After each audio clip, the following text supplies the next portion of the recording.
कल हमने perfect square root देखा था। आज हम देखते हैं परफेक्ट क्यूब रूट की ट्रिक। इसके लिए हमें 1 से लेके 10 तक के क्यूब याद होना चाहिए और इसमें थोड़ी सी बात ध्यान देना है, वो देखिए।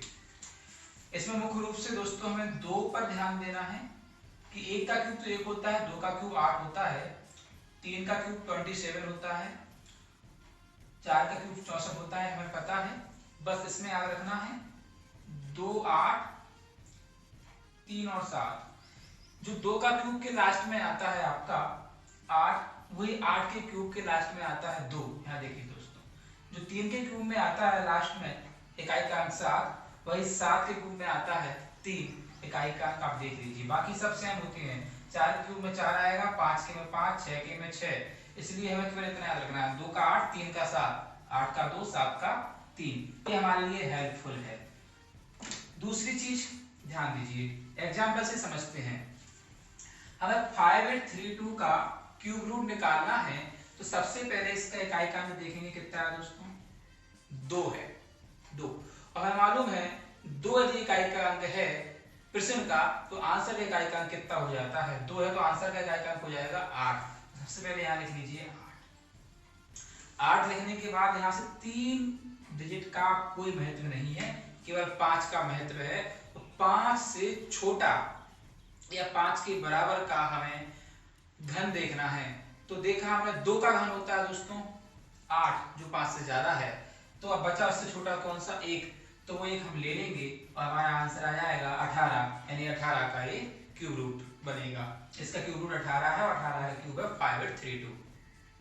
9261 का करते हैं। यहाँ देखते हैं इकाई का अंक 1 है, यदि प्रश्न का इकाई का अंक 1 है तो आंसर का इकाई का अंक कितना होगा, 1। लिख लीजिए लास्ट में 1। अब इस 3, अब हमारा बचा 9 के लिए यहाँ देखें तो 2 का क्यूब 8 होता है, 3 का क्यूब 27 होता है। 27 ज्यादा है तो फिर हम 2 का क्यूब यानी 2 ले लेंगे, तो 21 का आंसर हो जाएगा। 21 का क्यूब 9261 और 9261 का क्यूब रूट 21, 21952 का करना है। तो यहाँ फिर से 2 देखेंगे, 2 है तो हमने बताया था 2 का 8 होता है, यानी कि 8 हमारा आंसर का इकाई का अंक होगा। और ये मतलब कि नहीं है, 3 डिजिट हमारे मतलब के नहीं है। 21 के पास में कौन है, 4 का क्यूब देखते हैं तो बहुत ज्यादा जाएगा 64, 3 का क्यूब भी बहुत ज्यादा जाएगा 27, 2 ही लेना पड़ेगा। इसका आंसर भी 2 का क्यूब 8 होता है, इसलिए इसका आंसर भी 28 हो जाएगा। 35937 यहाँ देख रहा 7, तो अभी हमने देखा था 7 आएगा तो 3 आएगा हमारा लास्ट में आंसर के इकाई का। 3 डिजिट हमारे किसी काम के नहीं है। 35 के निकटतम देखिए कौन सा आपका घन है, 4 का 64 होता है, 3 का 27 होता है, तो 3 बेस्ट है, इसलिए 33 का आंसर हो जाएगा। इसको चेक करते हैं, ये 75 है, यानी लास्ट में 5 है और 5 का इकाई का 5 ही होता है। अब ये 3 डिजिट हमारे किसी काम के नहीं है। 166 किसके पास में है, तो आइए 166, 216 ज्यादा हो रहा, 125 के बाद आना चाहिए था, लेकिन यहाँ 5 ही लेना बेटर है।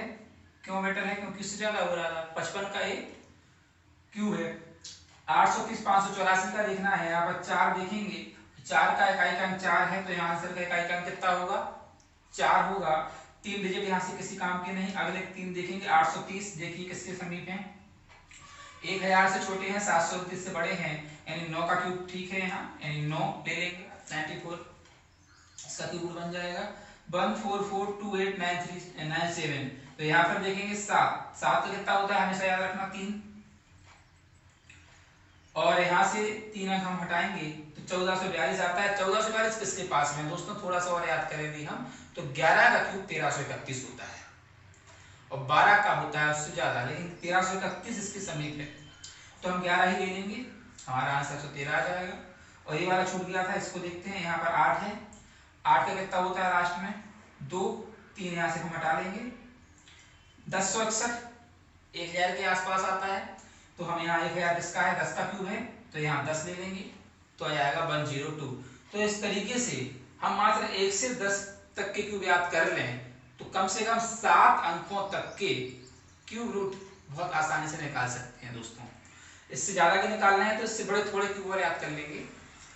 और यदि दोस्तों आपको वीडियो अच्छी लगी तो उसको लाइक करें, शेयर करें, सब्सक्राइब